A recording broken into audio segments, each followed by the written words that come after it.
بسم الله الرحمن الرحيم الحمد لله رب العالمين وصلى الله وسلم على سيدنا ونبينا محمد وعلى آله وصحبه أجمعين أما بعد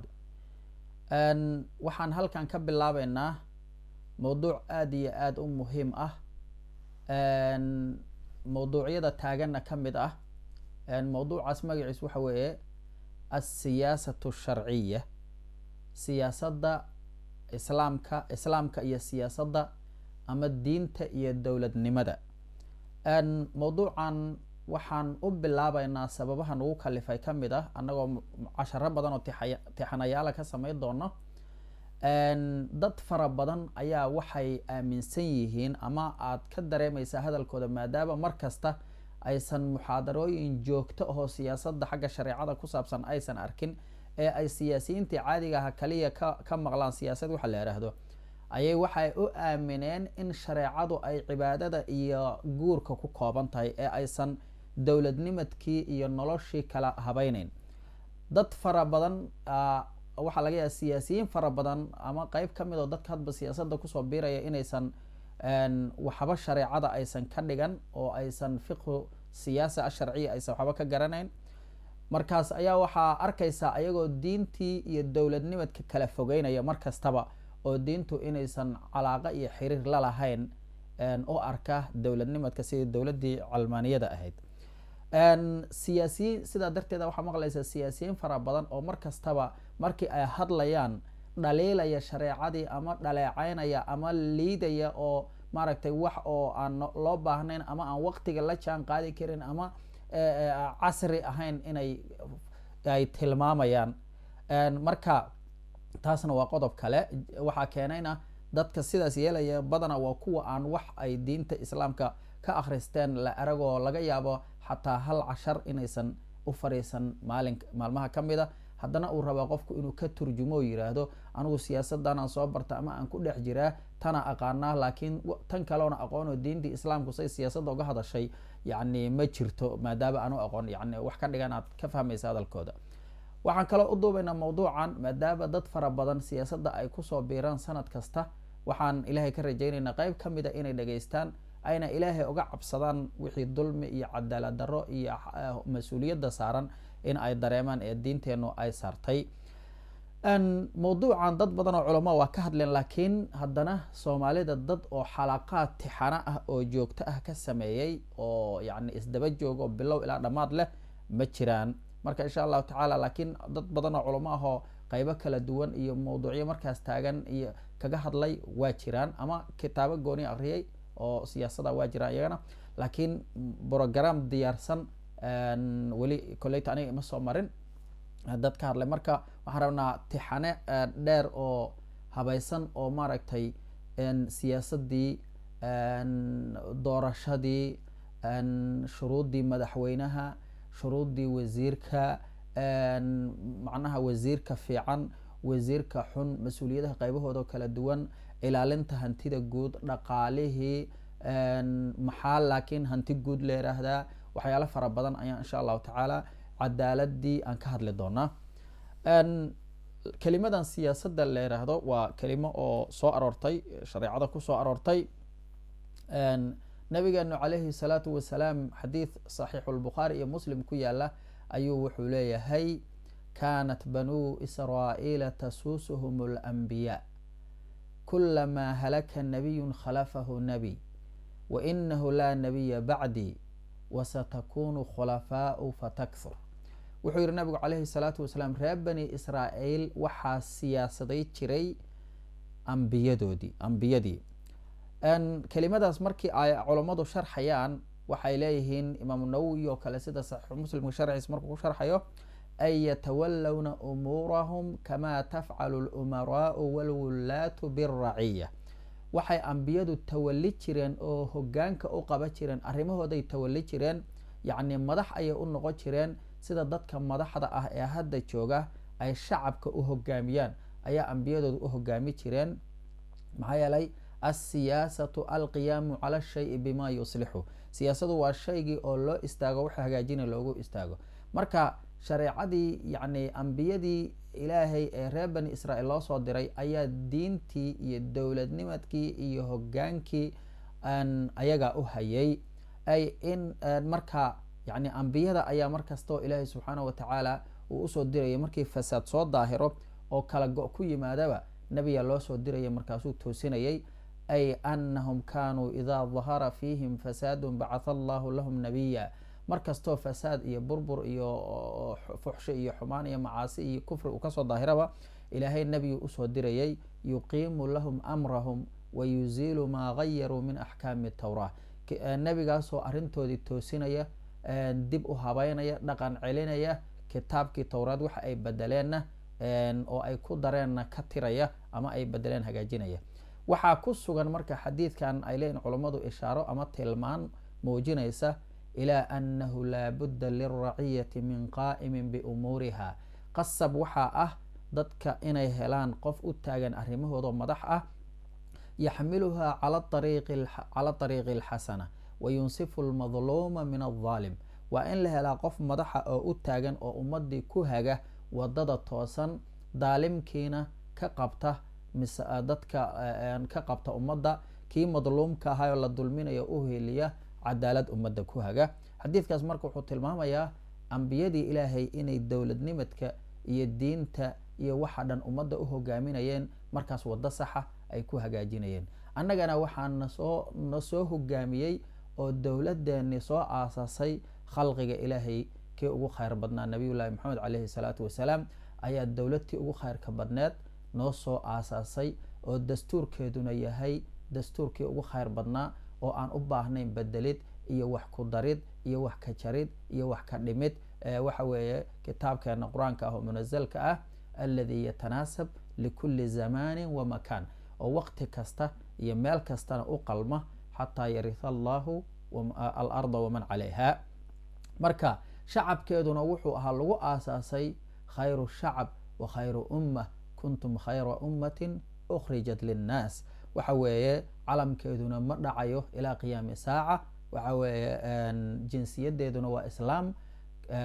baasaboorkeeduna waa tawxiidka marka dowladdaas ayaa nabigeenu nooga tagay caleyhi salaatu wasalaam wax kasta oo foolxumo ah wax kasta oo qalada wax kasta oo nidaam darro oo ka yimaadana waa annaga shaksiyadeenna iyo dhaqan xumadeenna iyo raacad la-aanteenne waxa weeye markii la raaco wadadaas uu nabigeenu nooga tagay caleyhi salaatu wasalaam ilaahay uu noogu soo dhiibay wax ka qurxoon ma jirto nolosha bini aadamka ha ahaato farta oo dhaqaajisidna meel aan shareecadeennu xukumin ama aysan horumarkeeda aysan ka shaqayn ma jirto ogow ama ha ogaan waxa weeye diinteennu neef yar oo waxaad u baahan tahay oo aysan ka hadlin ma jirto ama si cad ha oga hadasho ama ha laga soo qaato siyaasaddu macaani dhowrahay leedahay macnaheeda waxaa ka mid a sidii aan hore usoo sheegna alqiyaamu calaa shay bimaa yuslixu shaygii oo loo istaago waxa hagaajinaya sida darteeda waxaa la yidhaha qofka madaxda ah saasa alwaali alraciyata ay amarahum wanahaahum watawallaa qiyaadatahum qofkii madaxda ahaa wuxuu siyaasadeeyey hogaamiye dadkii yacni hogaanku u qabtay wixii xumaayu ka reebay wixii fiicnaana waa uu faray markaasa siyaasaddu waxay tusinaysaa luq ahaan cala altadbiiri waalislaaxi waltarbiya yacni shayga oo la maamulo la hagaajiyo la tarbiyeeyo macnaha caamka ah oo dowladda iyo saldanada la xiriiraahina waxa weeye istislaaxu lkhalqi biirshaadihim ila ariiqi almunaji fi lcaajili waalaajil wa tadbiiru umuurihim khalqigii oo la hagaajiyo oo lagu hago wadadii ay ku badbaadi lahaayeen aakhiro iyo adduun iyo arrimahoodii oo la maamulo sidaas wey siyaasaddu markaasuu imaam albujayri markuu tacriifina wuxuu leeyahay alsiyaasatu islaaxu umuuri alraciyati wa tadbiiru umuurihim siyaasaddu waa in bulshada ama shacabka arrimahooda la hagaajiyo oo arrimahooda loo maamulo weeye oo waxay ay ku badbaadi lahayn aakhiriya adduun lagu hago weeye iyo horumarkooda dhaqaalahooda caafimaadkooda maaragta dhan kasta waxbarashadooda diin iyo dunyaba wixii anfacayay ummadda in lagu hago kitaabo badana culummadu siyaasada ka qoreen waxaa ka mid ah magacyada ay isticmaalaan alaxkaam asultaaniya alsiyaasatu alsharciya alsiyaasatu almadaniya mawaadiic fara badan ay ka qoreen ciwaano badanna waa adeegsadeen oo alimaamatu alkubra iyo alkhilaafa iyo waxyaalahaas oo dhan waana noo imaan doonaan meesheeda ayaan ugu tegi doonaa sida darteeda marka cilmu siyaasa markii la tacriifinaya waxaa tacriifkiisu yahay huwa alcilmu aladi yucrafu minhu anwaacu الriyaasaat wالsiyaasaat alijtimaaciya wاlmadaniya. waa cilmiga lagu garto madaxtinimada qaybaheeda, ha ahaato madaxweynihii, ha ahaado ku-xigeen ama ra-iisul wasaare ama wasiir ama agaasime ama yani nuuca qof kasta bosishinkiisa iyo qayb booska uu joogo waxaa lagu garta weeye, iyo siyaasadaha qaybahooda, tii bulshadii, tii rayadkii noocay tahay, tii military, wax cilmiga lagu garta weeye, iyo axwaasha siyaasada oo ah min axwaali الsalaaطin wاlmuluk wاlumaraa waahli اlاxtisaab wاlqaضاء wاlculamaa wazucamaء اlamwaal wawukalaa'i bayt اlmaal waman yajri majraahum. iyo waxaa kaloo lagu gartaa siyaasadu waa cilmiga lagu garto xaaladaha dadka madaxda ah, ama ha ahda madaxweyne caadiga, ama boqoradii ha ahaada, ama amiiradii ha ahaadeen, ama dadkii ahlu ixtisaabka ahaa oo yani macruufka dadka farayeen munkarkana ka reebayeen, ama qudaadii qaadiyaalkii, ama culamadii, ama dadkii hanti dhowryaalkii, waxyaalahaas oo dhan, iyo qof kastoo xil haya booskiis waxa lagu garta weye. waxaa jira waxa la yihahda almaslaxa. maslaxadu waxa weye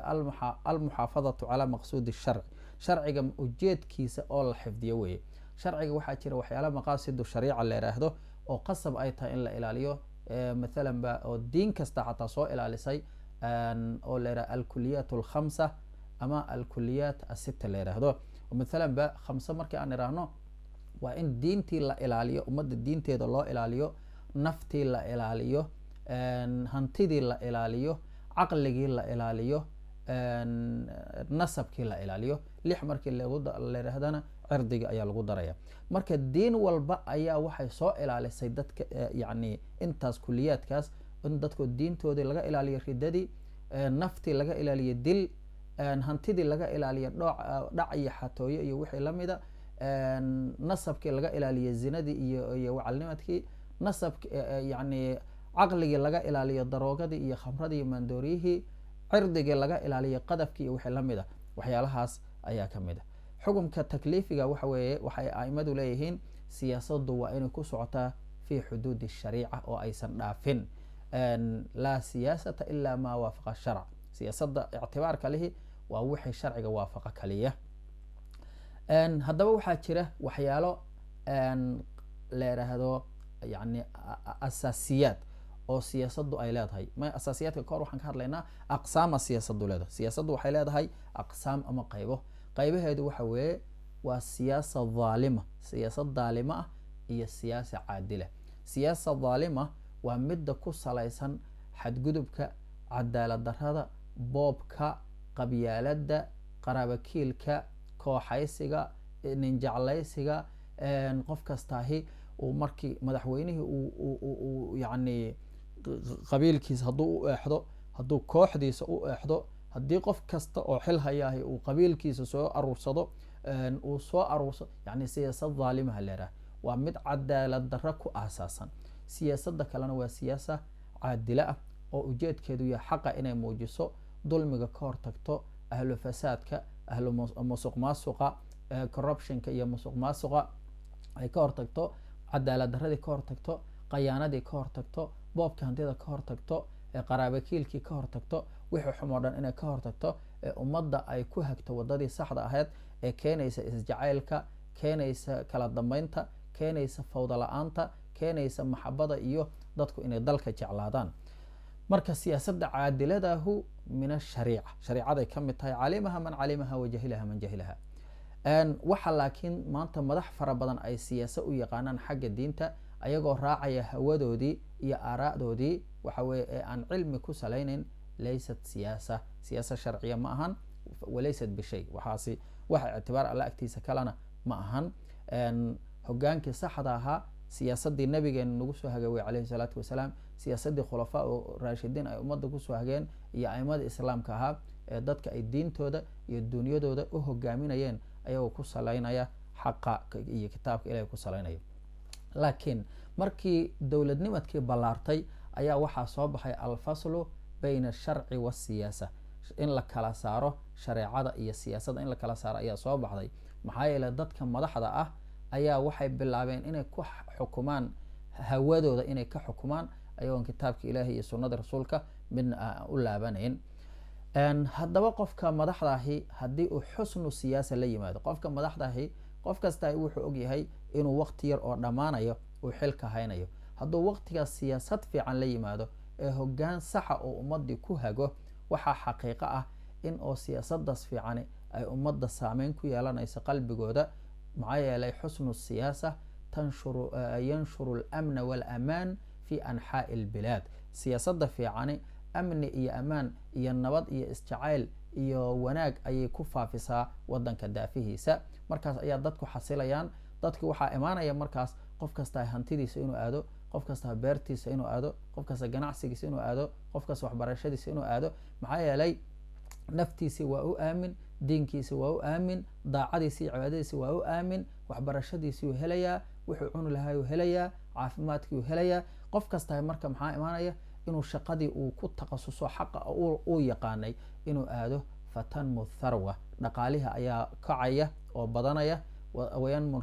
wayacumu rakhaa, barwaaqa dadkii camiimaysa. wayaqwa amru diin, diinkuna waa xoogaysanaya. maxaa yeele qof kastaahi mar haddii uu ammaan haysto oo uu wuxuu cuno haysto oo wuxuu cabo uu haysto oo wuxuu xerto uu haysto oo caafimaad uu haysto oo waxbarasho uu haysto, inuusan cidna dulmin ee alla caabudo ayaa fududaanaysa. marka qofka madaxdaahi hadduu raaco siyaasada sidii ilaahay subxaanahu watacaala uu jideeyey, ninka kursiga ku fariisanayahayna uu ku fakaro maalinka uu kursiga ku fariista in maalmo yar uu haynayo ee berri dhammaanaya, ee uu ama ka tegayo taariikh waarta ee ilaa qiyaamu saaca dadka islaamka ka sheekeeyaan uu ku biiro, ee wanaagga iyo ducada kaga taga, ama maaragtay uu ku biiro ama uu dhanka xun inta u fakaro uu maaragtay uu ku dadaalo afartaas beri inuu ka faa'iidaysto, laakiin uu ka tago taariikh waarta oo maaragtay ilaa qiyaami saaca la lacnado la habaaro. waxa weeye labadaas miduu soo gelaya inuu ilaa qiyaami saaca asaga iyo ilaa qiyaamo asaga iyo maaragtay ehelkiisa in taariikh xun loo qoro. qof kastoo madaxa soo mara, nabigeena sii tilmaamay calayhi salaatu wasalaam sida axaadiis kamid a ishaarayaan. xataa qofka oo hogaanka fitna ah nabi maxamed sii tilmaamay calayhi salaatu wasalaam, oo markii uu ka sheekeynayo xudayfa bin lyamaan allah ka raali noqdee wuxuu yihi wallahi ma adri anasiya asxaabi am tanaasow, ilaah baan ku dhaartay ma ogi in asxaabtaydu ay halmaameen ama inay ishalmaansaynayaan. wallahi ma taraka rasuulullahi sala allahu calayhi wasalam min qaa'idi fitna, nabigeenu kama tegin calayhi salaatu wasalaam hogaamiye fitne oo maaragtay dadka ku hogaamiya colaad, dadka ku hogaamiya qabyaalad, dadka ku hogaamiya fitna diineed, dadka ku hogaamiya qablanimad, dadka ku hogaamiya dhac, dadka ku hogaamiya musuq maasuq, dadka ku hogaamiya dhib. qaa'idu hogaamiye fitna nabigu kama tegin calayhi salaatu wasalaam ilaa an tanqadiya dunya, ilaa adduunyadu ka dhammaato. yablugu man macahu 300, dadka la socdaahoo taageerayaashiisu ahuna 300 ay gaarayaan fasaacidan iyo wixii ka badan, ilaa qad samaahu lanaa bismi, nabigeenu calayhi salaatu wasalaam magaciisu noo sheegay, wasmi abiihi, aabihiis magaciisu noo sheegay, wasmi qabiilatihi, qabiiladiisa magaceedu noo sheegay. allahu akbar, sadaqa rasuulullahi. xadiidka sanadkiisa culamada qayb wax ka sheegeen, laakiin waa xadiid uu soo guurinayo imaamu abi daawuud uu soo warinayo. u fiirso, hogaamiye taageerayaashiisuba ay 300 gaarayaan, 300 ay gaarayaan taageerayaashiisu iyo wixii ka badan. nabi maxamed wuxuu sii sheegay magaciisa, magaca aabihiis, magaca qabiilkiisa. haddaad marka ummadda waxun ku hogaamisid, dadkaasaad ku biiraysaa ilaa qiyaami saaco. nabi maxamed uu kasii sheekeeyey magaca xun ka tagaysa qof kastoo madaxa ahow. hadda ma ahan inaad madaxweyne tahay kaliya, haddaa rabta wasiir ahow, haddaa rabta agaasimo ahow, haddaa rabta gudoomiye degmo ahow, haddaa rabta gudoomiye gobol ahow, haddaa rabta gudoomiye haddaa rabta maamul goboleed ahow. haddiiba aad intaasoo taageera leedahay aana wada xun ummadda ku hagtid, waxaad tahay qofkaas nabi maxamed calayhi salaatu wasalaam uu sii cadeeyey. allahu akbar. marka haddii ninka madaxdaahi uu ku fakaro kursiga markuu fariisto, maxaad ka tegi doontaa? waqtigaas aad haysatid jannadiiad gada kartaa, naartiina waa gada kartaa. inaad ummadaas u istaagtid intii tabartaa ah ilaa aad kursigaas ka degtid ama naftu kaa baxda inaad cadaalad ku hogaamisid waxaa xaqiiqa taariikh waarto ilaahay ka raali yahay yani jacaylka ilaahay jacaylka ummadda inaa helaysid iyo inaa istirahdid intaas yar ka faaidayso haddaa istirahdid intaa ka faa'idaysana waxa weeye ilaahay oo ku naca ummadoo ku lacnada taariikh xun ayaad ka tegaysaa iyo ciqaab oo kuu dambeeya waxa weeye hantida la boobo iyo waxyaalahaas taas waa mawduucyo waaweyn meel goonihan ku faahfaahi doonaa marka siyaasadda wanaagsan ummaddu qofkii wanaag ku maamulo waa jeclaadaan waa qalbigee quluubtaaba lagu dabeecadeeyey inay jeclaadaan ciddii cadaalad u samaysa laakiin qofkii dulmi ku maamulana ummaddu waa nacaan mana suurtagal ma ahan in oo maaragtay ay arrintaasi xaqiiqowdo haddii siyaasad saxa oo adag aan qofka madaxweynaha ahi la imaan oo ummadda arrimaheedoo dhan danaynaysa ha yaraato ha weynaato siyaasad ka fakeraysa ummadda khayrka jeclaysiinaysa khayrka ficliyan waa inaa u jeclaysiisa ee uusa afka kaliya ka ahayn sida dadkeena soomaalida qof kasta markuu khudbaynayo uu wax kastoo fiican sheegayo laakiin ficilkooda uu ka duwan yahay marka siyaasad ummadda khayrka jeclaysiinaysa siyaasad ummadda ficilkii wanaagsanaa ku sugaysa siyaasad sharti ka digaysa siyaasad fasaadka iyo musuq maasuqa ka digaysa siyaasad qabanaysa qofkii daalimka ah siyaasad qofkii sharta dadka ugu yeera dabar goynaysa siyaasad qofkii dambiilayaashii qabanaysa siyaasadaas haddii aan la helin dowladdu waa ku daciiftaa waa ku duntaa wadankaasina waa ku qaraaba oo ku baaba-a siyaasadaas saxda ah ee go-ano xoogga leh ee fiican ee wadada niyadda fiican leh waa siyaasadda ummadda khayrka u xaqiijinaysa waa siyaasadda waxa weeye uu madaxweynuhu meeshii adayg u baahan adayg la qaabilayo meeshii jileec iyo naxariis u baahanna uu jileec la qaabilayo jileecana uu hormarinayo markii meeshiisii dacwo xasanaa adacwat lxasana iyo mawcidat lxasanana uu hormarinayo ciqaabka uu ka hormarinayo marka hore ilaa loo baahdo marka waa waajib marka qofka madaxda inuu ka fakaro ummadda diinkeeda inuu hagaajiyo maxaa yeele diinka oo la hagaajiya dunyaduna ku hagaagtaa waxaana arrintaas ugu kaalmaynaya in qofka madaxweynaha ilaahay dartiis ay hawshaas ka tahay ilaahay inuu tala saarto inuu khalqiga u ixsaan sameeyo alixsaan ila alkhalqi binnafci walmaal inuu ummadda anfaco hanti ku anfaco dhaqan wanaagsan ku anfaco ummadda haddii la anfaco waa ku jeclaanayaan iyo inuu ku samro dhibkooda iyo waxyaalaha ka imaanaya haddaba waxaa jira siyaasaddu waxyaala qawaacida oo ay ku aasaasan tahay qawaaciddaas hadda magacyadeedaan sheegaynaa laakiin mid kasta waa mawduuc gooni oo ballaaran qawaaciddaasi waxa weeye siyaasaddu ay ku aasaasan tahay ama ususu siyaasa asharciyati alcaama ususta ama aasaasyada guud ee siyaasadda sharciga ay leedahay waxa weeye waa alqawaacid alasaasiya alati tubna calayha dowlat lislaam waa qawaacidda aasaasiga ee dowladda islaamka ah lagu dhiso wayustalhamu minha annahju siyaasiyu lilxukm oo yani oo manhajka siyaasiga xukumkana laga qaadanayo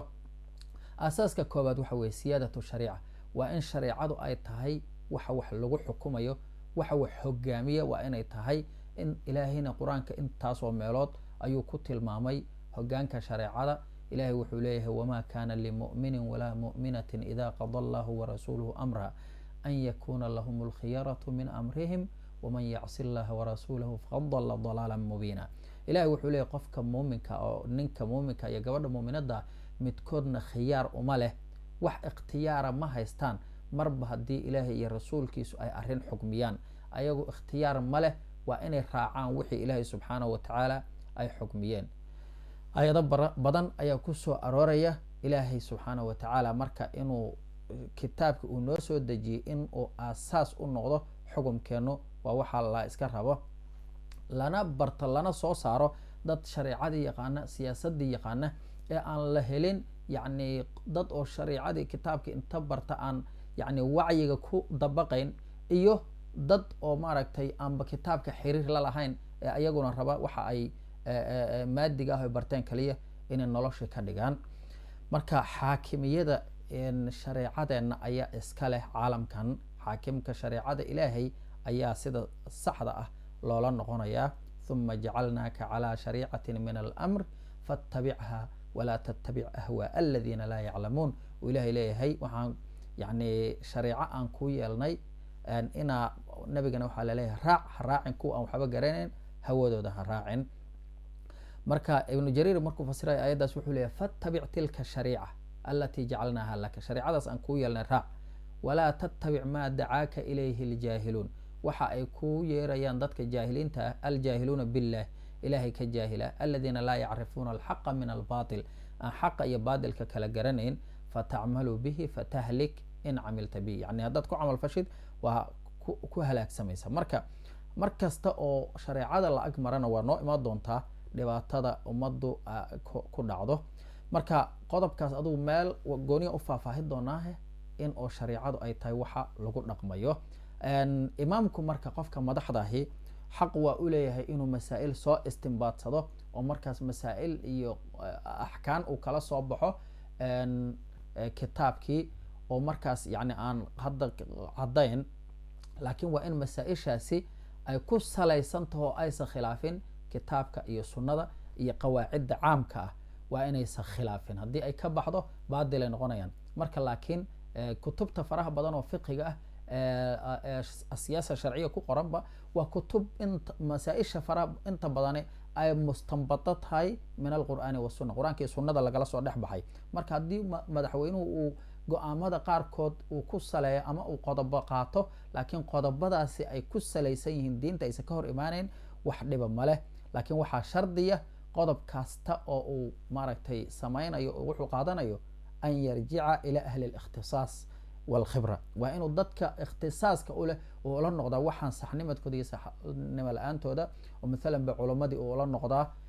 wixii dhaqaalaha dadkii dhaqaalaha ku takhasus ula noqdaa, wixii caskariya kuwii ku takhasusay, wixii caafimaada kuwii ku takhasusay. yani waa inuu madaxweynuhu kala dadkaas uu ku saleeya wixiiba markaas nas aan ku caddayn, waa inuusan isagu go-aankiisa inta iska gaaro uusan shareecada uga boodin, uusan iskaga socon ummaddan ugu halaagin. asaaska labaad waxa weye ashura, shareecadeenu waxay fartay wadatashi wax leedaha, maadaama wixi ay yihiin masiir iyo aayo ummadeed. aayaha ummadda qofku keligiis hadduu iskaga socdo waa gafi karaa, hadduu gafana maxaa imaanaya in ummadda dhan dhibaato weyn ay soo wajahdo. markaasaa ilaahay subxaanahu watacaala ummadeenna wuxuu ku ammaanay wa amruhum shuuraa baynahum, in arinta amarkooda uu yahay shuuro iyo wada tashi. marka qofkii madaxda ahaa waa inuu dadkii culummada la tashado oo naasixiinta ahaa oo sida runta wax ugu sheegayay, dowladda iyo ummadda u khayr miirayay, aan ku raadsanayn yani talada ay madaxweynaha siinayaan inta u mujaamaleeyaan ayagoo isleh yusakis idinka goosan ama waxa idin siiyo. waa in uu dadka ilaahay dartiis kaliya kula talinaya ayagoo damac kale aan wadan, ayadoon koox aan uga soo horjeedin. waa in uu maaragtay kuwaas kala tashada. qofku haddii uu damac wado oo uu asagu markaas dan wato, cadaalad kuma run sheegi karo. waxa weeye wuxuu rabaa madaxweynaha inuu ku ammaano wejigiisa oo yidhaahdo madaxweynihii wax ka qaldan yihiin, ama qodob halisa kala tashaday inuu yidhaahdo sida aad ku socotaa fiican. marka taasina khatar weeye, ilaahay dartiisna ma noqon karta taas. asaaska saddexaad ee siyaasaddu ku salaysanta waxa weye alcadl, cadaalad in la helo. cadaaladdu waa sifada jaamicada ah ee risaalada samaawiyada oo dhan kulminaysa, ee ilaahay subxaanahu watacaala ambiyadii oo dhan la soo diray, sida ilaahay uu ku leeyahy qur-aanka laqad arsalnaa rusulana bilbayinaat waanzalnaa macahum alkitaaba walmiizaana liyaquuma annaasu bilqist. waxaan soo dirnay rususheeni xujooyin cadcadaan la soo dirnay, waxaana la soo dejinay kitaab iyo miisaan dadku si ay cadaalad ugu istaagaan. ina allaha ya'muru bilcadli wاlixsaani waitaa'i di lqurba. ilaahay cadaaladda in badan ayuu qur-aankiisa ku farayaa, waana cadaaladdu waxa makhluuqu isku raacsan yihiin muslin iyo gaal. waxa weeye waxa oo dowladi ku salaysami karto ama ummadi ku jiri karta weye. waa waxa haddii la waayo aan jiritaan uusa sii jirayn. qofna ruksad uma haysta cadaaladda, laa min qariib walaa min baciid. qof oo marna waqtiga barwaaqada iyo waqtiga dhibaatada cadaaladda mar la ogol yahay qofku inuu ka bayro ama shay uu cadaaladda inuu uga tago lama ogola. markaas mar kastaba cadaaladdu waa shay oo muhima oo asaas u ah nolosha. marka meesheedana ku faahfaahin doonaa. masdaru sultaad haddaba waa xaggee meesha oo yani xugumka lagala soo baxaya. kow marka koobaad waxaa noo imaan doonta in madaxweyne in la samaysto ay waajib tahay sharciyan, ayna noo imaan doonto wadooyinka lagu dooranayo madaxweynaha. laakiin madaxweynahaas markii la doorto kabacdi fa huwa mukalafun bishariica, shariicada mukalafun biaxkaami shariica, shariicada axkaamteedu mukalaf ku yahay, meelna ogama bixi karo. meesha uu suldaadkiisa kasoo qaadanayo waa shareecada islaamka. waxa weeye wixii xalaala ayaa iyadu ka qaadanaya, wixii xaaraama tan ay xarintuu ka tegayaa. mas-uul ayuuna ka yahay sida qof kasta oo muslima shaksi uu mas-uul oga yahay ayuu amaama allahi shareecada inuu u raaco mas-uul oga yahay, iyo ku dhaqankeeda iyo dhaqangelinteeda. maxaa yeelay asaga in la adeeco ayaa waajib madaxweynihii. waxa lagu adeecaya marka waa inay yihiin raacitaanka uu raacayo ilaahay subxaanahu watacaala wuxuu uu jiday. haddii madaxweynuhu uu dulmiyo dadka, waxa weeye hadda raacitaan ma imaanayo, oo waxa weeye waxa ugu horeeya in ummadda dhan qalbigooda ay ka nacaan. qiso yaraan rabaa inaan muxaadaradeena kusoo qatimo si aan madaxdu aysan khalqiga u dulmin ama ummadda u dulmin. waxaa imaamulmawardi kitaabkiisa adab uddiin wadunya uu kusoo guurinaya ninkii la dhihi jiray haarun rashiid oo madaxweyne islaamka xilligaas ahaa ayaa wuxuu xiray ninkii la dhihi jiray abulcatahiya. markaas ayuu abulcatahiya xabsiga isagoo ku jira ayuu gabay derbiga ku qoray, oo wuxuu ahaa gabaygaas: ama wallahi ina dulma shu'mun